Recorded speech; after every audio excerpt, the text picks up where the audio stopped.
வணக்கம். தந்தையின் பாட்காஸ்ட் செய்திகளை வாசிப்பது நான் கார்த்திகா பிரகாஷ். முதலில் தலைப்புச் செய்திகள்.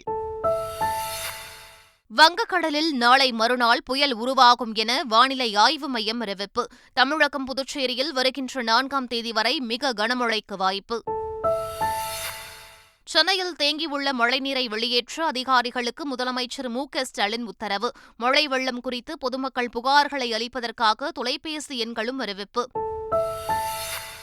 தெலுங்கானா சட்டப்பேரவைத் தேர்தலில் 70% வாக்குகள் பதிவு. 5 மாநில தேர்தல்களில் பதிவான வாக்குகள் நாளை மறுநாள் எண்ணிக்கை. தேர்தலுக்கு பிந்தைய பல்வேறு கருத்து கணிப்புகள் வெளியாகின. ராஜஸ்தானில் பாஜகவும், சத்தீஸ்கர், தெலுங்கானாவில் காங்கிரசும் ஆட்சி அமைக்கும் என தகவல். முதலமைச்சரின் காலை உணவு திட்டத்தை சென்னை மாநகராட்சியே செயல்படுத்தும் என அறிவிப்பு. தனியாருக்கு வழங்குவதற்கு எதிர்ப்பு வலுத்த நிலையில் சென்னை மாநகராட்சி நிர்வாகம் புதிய முடிவு. திருப்பத்தூர் அருகே வீடு புகுந்து கல்லூரி மாணவிக்கு சரமாரி கத்திக்குத்து. கொலைவெறிச் செயலில் ஈடுபட்ட 9ஆம் வகுப்பு மாணவனை பிடித்து போலீசார் விசாரணை. காலநிலை மாற்ற உச்சி மாநாட்டில் பங்கேற்பதற்காக துபாய் சென்றார் பிரதமர் நரேந்திர மோடி. விமான நிலையத்தில் கலை நிகழ்ச்சிகளுடன் உற்சாக வரவேற்பு. தென்னாப்பிரிக்காவுக்கு எதிரான 3 வகை கிரிக்கெட் போட்டிகளில் விளையாடும் இந்திய அணி அறிவிப்பு. டெஸ்ட் அணியில் தமிழக வீரர் அஸ்வினும், ஒருநாள் மற்றும் T20 அணியில் வாஷிங்டன் சுந்தரும் சேர்ப்பு. இனி விரிவான செய்திகள். டிசம்பர் 3ஆம் தேதி வங்கக்கடலில் புயல் உருவாகும் எனவும், சென்னை, திருவள்ளூர், காஞ்சிபுரம், செங்கல்பட்டு மாவட்டங்களில் மிக கனமழை பெய்யும் எனவும் வானிலை ஆய்வு மையத்தின் தென்மண்டல தலைவர் பாலச்சந்திரன் தெரிவித்துள்ளார். தென்கிழக்கு வங்கக்கடல் பகுதியில் நிலவி வரும் ஆழ்ந்த காற்றழுத்த தாழ்வு பகுதி தொடர்ந்து நிலவுகிறது. இது மேற்கு வடமேற்கு திசையில் நகர்ந்து அடுத்து வரும் 24 மணி நேரத்தில் காற்றழுத்த தாழ்வு மண்டலமாக வலுப்பெறக்கூடும். பின்னர் தொடர்ந்து மேற்கு வடமேற்கு திசையில் நகர்ந்து டிசம்பர் 3ஆம் தேதி புயலாக வலுப்பெறக்கூடும். சென்னையில் தேங்கியுள்ள மழைநீரை வெளியேற்ற அதிகாரிகளுக்கு தாம் உத்தரவிட்டிருப்பதாக முதலமைச்சர் மு.க.ஸ்டாலின் தெரிவித்துள்ளார். சென்னையில் விடாமல் மழை பெய்த நிலையில் பல இடங்களில் மழைநீர் தேங்காமல் இருந்ததாகவும், தற்போது சில இடங்களில் தேங்கிய மழைநீரும் வடிந்து கொண்டிருப்பதாகவும் முதலமைச்சர் மு.க.ஸ்டாலின் குறிப்பிட்டுள்ளார். தேங்கியுள்ள மழைநீரை வெளியேற்ற அனைத்து நடவடிக்கைகளையும் மேற்கொள்ளுமாறு அதிகாரிகளுக்கு உத்தரவிட்டுள்ளதாக குறிப்பிட்ட முதலமைச்சர் ஸ்டாலின், மழை தொடர்பான புகார்களுக்கு 1913 என்ற எண்ணில் சென்னை மக்கள் தொடர்பு கொள்ளலாம் எனவும் தெரிவித்துள்ளார். சென்னை மாநகராட்சியின் கோரிக்கையை ஏற்று செம்பரம்பாக்கம் ஏரியிலிருந்து வெளியேற்றப்படும் உபரி நீரின் அளவு 4000 கனஅடியாக குறைக்கப்பட்டுள்ளதாக காஞ்சிபுரம் மாவட்ட ஆட்சியர் தெரிவித்துள்ளார். செம்பரம்பாக்கம் ஏரியை ஆய்வு செய்த பின் செய்தியாளர்களை சந்தித்த மாவட்ட ஆட்சியர் கலைச்செல்வி, கடந்த 2 ஆண்டுகளில் அடையாறு ஆற்றங்கரை அகலப்படுத்தப்பட்டுள்ளதாக தெரிவித்தார். இதனால் 10,000 முதல் 12,000 கனஅடி நீர் திறக்கப்பட்டாலும் பாதிப்பு இல்லை என மாவட்ட ஆட்சியர் கூறினார். முதலமைச்சர் ஸ்டாலினின் அறிவுரையின் பேரில் கனமழை முன்னெச்சரிக்கை நடவடிக்கைகளை எடுத்துள்ளதாக அரசு தரப்பில் தெரிவிக்கப்பட்டுள்ளது. சென்னையில் 162 நிவாரண மையங்கள் தயாராக வைக்கப்பட்டுள்ளதாகவும், மழையால் பாதிக்கப்பட்ட மக்களுக்கு தேவையான உணவுப் பொட்டலங்கள் வழங்கப்பட்டு வருவதாகவும் தெரிவிக்கப்பட்டுள்ளது. தமிழ்நாடு பேரிடர் மீட்புப் படையின் 200 வீரர்கள் கொண்ட 8 குழுக்கள் மற்றும் தேசிய பேரிடர் மீட்புப் படையின் 225 வீரர்கள் கொண்ட 9 குழுக்கள் மயிலாடுதுறை, நாகை, திருவள்ளூர், கடலூர், விழுப்புரம், காஞ்சிபுரம், செங்கல்பட்டு மற்றும் சென்னை மாவட்டங்களில் மீட்பு மற்றும் நிவாரணப் பணிகள் மேற்கொள்ள விரைந்துள்ளதாகவும், 121 பல்நோக்கு பாதுகாப்பு மையங்களும் 4967 நிவாரண முகாம்களும் அனைத்து மாவட்டங்களிலும் தயார் நிலையில் உள்ளதாகவும் அரசு வெளியிட்டுள்ள செய்திக்குறிப்பில் தெரிவிக்கப்பட்டுள்ளது. சென்னை பழைய வண்ணாரப்பேட்டை பகுதியில் மழை பாதிப்புகளை அதிமுக முன்னாள் அமைச்சர் ஜெயக்குமார் பார்வையிட்டார். அந்த பகுதிகளில் மழைநீர் தேங்கியுள்ள இடங்களில் நீரை அகற்றும் பணியில் ஈடுபட்டார். பின்னர் போஜராஜா நகரில் பொதுமக்களுக்கு அவர் உணவு வழங்கினார். அப்போது செய்தியாளர்களிடம் பேசிய அவர், சென்னையை விட புறநகர் பகுதிகளில் மழையால் பாதிக்கப்பட்டுள்ளதால் அங்கு சீரமைப்பு பணிகளை அரசு துரிதப்படுத்த வேண்டும் என்று கூறினார். அமைச்சர்கள், அதிகாரிகள் ஆகியோரை ஒருங்கிணைத்து மழை நிவாரணப் பணிகளை முதலமைச்சர் கண்காணிக்க வேண்டும் என்றும் ஜெயக்குமார் கோரிக்கை விடுத்தார். இதேபோல் பாஜக மாநில துணைத் தலைவர் கருநாகராஜன் சென்னையில் மழையால் பாதிக்கப்பட்டுள்ள பகுதிகளை பார்வையிட்டு அப்பகுதி மக்களிடம் பாதிப்புகள் குறித்து கேட்டறிந்தார். மழைநீர் தேங்குவதை தடுக்க போர்க்கால அடிப்படையில் தமிழக அரசு நடவடிக்கை எடுக்க வேண்டும் என்றும் அவர் கூறினார். சென்னையில் தொடர் கனமழை காரணமாக தியாகராய நகர் உள்ளிட்ட பல்வேறு இடங்களில் மழைநீர் தேங்கியது. தியாகராய நகர் பேருந்து நிலையத்தில் முழங்கால் அளவிற்கு தண்ணீர் தேங்கியது. வடக்கு உஸ்மான் சாலை பகுதியிலும் மேற்கு மாம்பலம் லேக் வியூ சாலையில் உள்ள பல்வேறு குடியிருப்பு பகுதிகளிலும் மழைநீர் தேங்கி வெள்ளக்காடானது. இந்நிலையில் வடக்கு உஸ்மான் சாலை உள்ளிட்ட பகுதிகளில் மாநகராட்சி ஊழியர்கள் விடிய விடிய மழைநீரை அகற்றும் பணியில் ஈடுபட்டனர். மேட்லி சுரங்கப்பாதையில் தண்ணீர் தேங்கியதன் காரணமாக போக்குவரத்து தடை செய்யப்பட்டுள்ள நிலையில் அங்கும் மழைநீரை அகற்றும் பணியில் மாநகராட்சி ஊழியர்கள் இரவு முழுவதும் ஈடுபட்டனர். இதேபோல் சென்னை கொளத்தூர், பெரம்பூர், பேப்பர் மில் சாலை பகுதிகளில் மழைநீரை அகற்றும் பணி நள்ளிரவிலும் நடைபெற்றது. மயிலாடுதுறை மாவட்டம் சீர்காழி பகுதியில் மேற்கொள்ளப்பட்ட கனமழை முன்னெச்சரிக்கை நடவடிக்கைகள் குறித்து அமைச்சர் மெய்யநாதன் நேரில் ஆய்வு மேற்கொண்டார். பின்னர் பழையாறு சுனாமி குடியிருப்பு பகுதிக்கு சென்ற அவர் குடியிருப்புகளை சுற்றி தேங்கியுள்ள மழைநீரை வடிய மேற்கொள்ளப்பட்டுள்ள நடவடிக்கைகள் குறித்து அதிகாரிகளிடம் கேட்டறிந்தார். பின்னர் செய்தியாளர்களிடம் பேசிய அமைச்சர் மெய்யநாதன் மழையால் பாதிக்கப்பட்டவர்கள் தங்க நிவாரண முகாம்கள் தயாராக உள்ளதாக கூறினார். தமிழக சட்டப்பேரவை செயலர் சீனிவாசனுக்கு 3 ஆண்டுகள் பணி நீட்டிப்பு வழங்கப்பட்டுள்ளது. முன்னாள் சட்டப்பேரவைத் தலைவர் தனபாலின் தனி செயலாளராக இருந்த கி. சீனிவாசன் கடந்த 2018ஆம் ஆண்டு சட்டப்பேரவை செயலாளராக நியமிக்கப்பட்டார். நேற்றுடன் ஓய்வு பெற இருந்த அவருக்கு 3 ஆண்டுகள் பணி நீட்டிப்பு வழங்கியும் பேரவை செயலர் பதவியை முதன்மை செயலர் அந்தஸ்துக்கு உயர்த்தியும் தமிழக அரசு உத்தரவிட்டுள்ளது. இதனிடையே முதலமைச்சர் மு.க.ஸ்டாலினை நேரில் சந்தித்த சீனிவாசன் பணி நீட்டிப்பு, பதவி உயர்வுக்கான உத்தரவுடன் வாழ்த்தும் பெற்றார். கோவையில் மத்திய அரசின் ரோஸ்கார் வேலைவாய்ப்பு முகாம் திட்டத்தின் கீழ் பணி நியமன ஆணைகள் வழங்கும் நிகழ்ச்சி நடைபெற்றது. இதில் மத்திய இணையமைச்சர் எல். முருகன் கலந்து கொண்டு வேலைவாய்ப்பு பெற தேர்ந்தெடுக்கப்பட்ட இளைஞர்களுக்கு பணி ஆணைகளை வழங்கினார். இதேபோன்று நாடு முழுவதும் 37 இடங்களில் நடைபெற்ற விழாக்களில் பிரதமர் நரேந்திர மோடி டெல்லியில் இருந்தபடி காணொலி முறையில் கலந்து கொண்டு 51,000 பேருக்கு வேலைவாய்ப்புக்கான பணி ஆணைகளை வழங்கினார். அப்போது உரையாற்றிய பிரதமர் பணி ஆணைகளை பெற்றவர்களுக்கு வாழ்த்துக்களையும் தெரிவித்தார். முதலமைச்சரின் காலை உணவு திட்டத்தை தனியார் வசம் ஒப்படைப்பது தொடர்பாக சென்னை மாநகராட்சியின் மாமன்ற கூட்டத்தில் தீர்மானம் நிறைவேற்றப்பட்டது.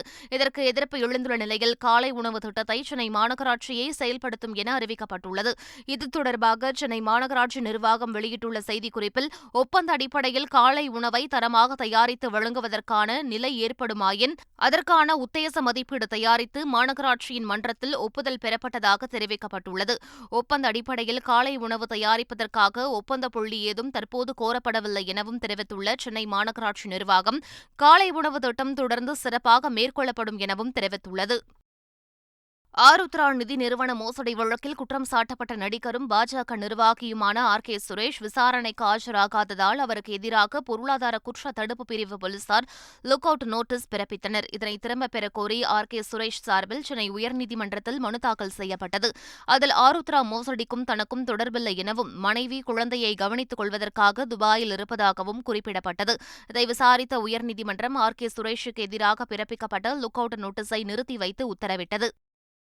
கோவையில் உள்ள பிரபல நகைக்கடையில் கொள்ளையடிக்கப்பட்ட சம்பவத்தில் தொடர்புடைய நபரின் மனைவியை போலீசார் கைது செய்தனர். இந்த திருட்டில் தருமபுரியைச் சேர்ந்த விஜய் மற்றும் அவரது மனைவி நர்மதா ஈடுபட்டது தெரியவந்துள்ளதாக கோவை மாநகர காவல் ஆணையர் பாலகிருஷ்ணன் தெரிவித்துள்ளார். விஜய் இன்னும் கைது செய்யப்படாத நிலையில் அவரது மனைவி கைது செய்யப்பட்டு 3 கிலோ வரையிலான நகைகளை போலீசார் பறிமுதல் செய்துள்ளதாகவும் அவர் கூறினார். நகை திருட்டில் ஈடுபட்ட விஜய்க்கு அவரது மனைவி நர்மதா தொடக்கத்திலிருந்து உடந்தையாக செயல்பட்டதாக போலீசார் தெரிவித்துள்ளனர். ஹொசூரில் வருமான வரித்துறை அதிகாரி என கூறி பணம் பறித்த பெண்ணை போலீசார் கைது செய்தனர். ஹொசூர் ரயில் நிலையம் அருகே உள்ள தனியார் நிறுவனத்திற்கு வந்த ஒரு இளம்பெண் தான் வருமான வரித்துறை அதிகாரி என கூறி மிரட்டி 1 லட்சம் ரூபாயை பறித்ததாக சொல்லப்படுகிறது. மேலும் போலி பான் கார்டு கொடுத்து ஏமாற்றி உள்ளதாக பெண் தொடர்ந்து மிரட்டியதால் சந்தேகமடைந்த அந்நிறுவன உரிமையாளர் போலீசில் புகார் அளித்தார். இதையடுத்து அப்பெண்ணை போலீசார் பிடித்து விசாரித்ததில் அவர் போலி வருமான வரித்துறை அதிகாரி என்பதும் விழுப்புரம் மாவட்டத்தைச் சேர்ந்த தீபா என்பதும் தெரியவந்தது. இதையடுத்து அப்பெண்ணை கைது செய்த போலீசார் தொடர்ந்து விசாரணை மேற்கொண்டு வருகின்றனர். திருப்பத்தூர் அருகே வீடு புகுந்து கல்லூரி மாணவியை 9ஆம் வகுப்பு சிறுவன் கத்தியால் குத்திய சம்பவம் அதிர்ச்சியை ஏற்படுத்தியுள்ளது. திருப்பத்தூர் மாவட்டம் பரதேசிப்பட்டி பகுதியைச் சேர்ந்த கல்லூரி மாணவி தனது வீட்டில் டிவி பார்த்துக் கொண்டிருந்துள்ளார். அப்போது அங்கு வந்த மாணவியின் சிற்றப்பா மகன் மாணவியை கத்தியால் சரமாரியாக குத்தியுள்ளார். மாணவியினுடைய பாட்டியின் காதிலும் வெட்டியுள்ளார். இந்த சம்பவம் தொடர்பாக போலீசார் விசாரணை மேற்கொண்டு வருகின்றனர். திருவண்ணாமலையில் சண்டிகேஸ்வரர் வெள்ளி ரிஷப வாகன வீதி உலாவுடன் இந்த ஆண்டு கார்த்திகை தீப திருவிழா நிறைவடைந்தது. திருவண்ணாமலை அண்ணாமலையார் கோவிலில் இந்த ஆண்டு கார்த்திகை தீபத் திருவிழா நவம்பர் 14ஆம் தேதி துர்க்கையம்மன் உற்சவத்துடன் தொடங்கியது. அதைத் தொடர்ந்து நவம்பர் 26ஆம் தேதி அதிகாலை பரணி தீபமும், மாலையில் அண்ணாமலையார் மலையில் மகா தீபமும் ஏற்றப்பட்டது. தொடர்ந்து 27ஆம் தேதி தெப்ப உற்சவம் நடைபெற்ற நிலையில் நேற்றிரவு வெள்ளி ரிஷப வாகனத்தில் சண்டிகேஸ்வரர் மாட வீதி உலா நடைபெற்றது. இந்த உற்சவத்துடன் இந்த ஆண்டு கார்த்திகை தீபத் திருவிழா நிறைவடைந்தது. சபரிமலை ஐயப்பன் கோவிலில் மண்டல மற்றும் மகர விளக்கு பூஜைக்காக நடை திறக்கப்பட்டு தினமும் ஆயிரக்கணக்கான பக்தர்கள் சுவாமி தரிசனம் செய்து வருகின்றனர். இந்நிலையில் சபரிமலை சன்னிதானம் முதல் அப்பாச்சி மேடு வரை இயங்கும் உணவகங்கள், தேநீர் மற்றும் பழச்சாறு கடைகளில் சுகாதாரத்துறை, சட்ட அளவியல் உள்ளிட்ட அரசுத்துறை அதிகாரிகள் கூட்டு ஆய்வு செய்தனர். அப்போது தரமற்ற உணவுப் பொருள், எடை குறைவு, உற்பத்தி தேதி குறிப்பிடாதது உள்ளிட்ட விதிகளை மீறிய 26 கடைகளுக்கு 1,71,000 ரூபாய் அபராதம் விதித்தனர். உலக காலநிலை மாற்ற உச்சி மாநாட்டில் கலந்து கொள்வதற்காக பிரதமர் நரேந்திர மோடி துபாய் சென்றார். 2 நாள் பயணமாக துபாய் சென்றுள்ள பிரதமர் மோடி உலக காலநிலை மாற்ற உச்சி மாநாட்டின் தொடக்க அமர்வில் உரையாற்றவுள்ளார். மேலும் பிரதமர் மோடி 3 உயர்மட்ட நிகழ்வுகளில் பங்கேற்கிறார். இந்த மாநாட்டில் இங்கிலாந்து பிரதமர் ரிஷி சுனக், அமெரிக்க துணை அதிபர் கமலா ஹாரிஸ் உள்ளிட்ட உலக தலைவர்கள் பலரும் பங்கேற்க உள்ளனர். இதனிடையே துபாய் சென்றடைந்த பிரதமர் மோடிக்கு அங்கு வசிக்கும் இந்திய சமூகத்தினர் உற்சாக வரவேற்பு அளித்தனர். இளைஞர்கள், பெண்கள் என பலரும் இந்திய தேசிய கொடியுடன் மோடி மோடி என்று கோஷமிட்டபடி உற்சாகத்துடன் மகிழ்ச்சி பொங்க பிரதமர் மோடியை வரவேற்றனர். தெலுங்கானா மாநில சட்டப்பேரவைத் தேர்தலில் 70.6% வாக்குகள் பதிவாகியுள்ளது. மத்திய பிரதேசம், ராஜஸ்தான், சத்தீஸ்கர், மிசோரம், தெலுங்கானா ஆகிய 5 மாநிலங்களில் நவம்பர் 7ஆம் தேதி தொடங்கி வெவ்வேறு நாட்களில் சட்டப்பேரவைத் தேர்தல் நடைபெற்றது. இறுதியாக தெலுங்கானா மாநிலத்தில் நேற்று சட்டப்பேரவைத் தேர்தல் நடைபெற்றது. மொத்தமுள்ள 119 தொகுதிகளில் 2290 வேட்பாளர்கள் போட்டியிட்டனர். மாலை 5 மணி வரை 70.6% வாக்குகள் பதிவாகியுள்ளதாக தகவல்கள் தெரிவிக்கின்றன. 5 மாநிலங்களிலும் பதிவாகியுள்ள வாக்குகள் வருகின்ற 3ஆம் தேதி எண்ணப்பட்டு முடிவுகள் அறிவிக்கப்படவுள்ளன. இதனிடையே ராஜஸ்தான், மத்திய பிரதேசம், சத்தீஸ்கர், மிசோரம், தெலுங்கானா ஆகிய 5 மாநில தேர்தலுக்கு பிந்தைய கருத்து கணிப்புகள் வெளியாகியுள்ளன. இந்திய ராணுவத்துக்கு ரூபாய் 2.23 லட்சம் கோடி ரூபாய் மதிப்பிலான போர் விமானங்கள், டாங்கிகள், கவச வாகனங்கள் மற்றும் டாங்கி எதிர்ப்பு வெடிமருந்துகளை வாங்க மத்திய பாதுகாப்புத்துறை அமைச்சர் ராஜ்நாத் சிங் தலைமையிலான குழு ஒப்புதல் வழங்கியுள்ளது. இதில் 2.20 லட்சம் கோடி ரூபாய் மதிப்பிலான தளவாடங்கள் உள்நாட்டு தொழில் நிறுவனங்களிடமிருந்து கொள்முதல் செய்யப்படும் என தெரிவிக்கப்பட்டுள்ளது. அதன்படி விமானப்படை மற்றும் ராணுவத்திற்கு இலகுரக போர் விமானம் மற்றும் ஹெலிகாப்டர்கள் இந்துஸ்தான் ஏரோநாட்டிக்ஸ் நிறுவனத்திடமிருந்து வாங்க ஒப்புதல் வழங்கப்பட்டுள்ளது. கொழும்பில் நடைபெற்ற இலங்கை பொருளாதார மாநாட்டில் உரையாற்றிய அதிபர் ரணில் விக்ரமசிங்க, நாட்டின் பொருளாதார ஸ்திரத்தன்மையை ஏற்படுத்த கடுமையான மறுசீரமைப்பு அவசியம் என கூறினார். புதிய பொருளாதார கொள்கை கட்டமைப்பிற்குள் அனைவரும் செயல்படுவதன் மூலம் வீழ்ச்சியடையாத பொருளாதாரத்தை உருவாக்க முடியும் என தெரிவித்த அவர், இதிலிருந்து நாம் பின்வாங்கினால் யார் ஆட்சிக்கு வந்தாலும் பொருளாதார வீழ்ச்சியை தடுக்க முடியாது என குறிப்பிட்டார். புதிய பொருளாதார கொள்கையின்படி செயல்படாவிட்டால் இன்னும் 10 ஆண்டுகளில் இலங்கை மீண்டும் பொருளாதார நெருக்கடியை சந்திக்க நேரிடும் என்றும் அதிபர் ரணில் விக்ரமசிங்க எச்சரித்தார்.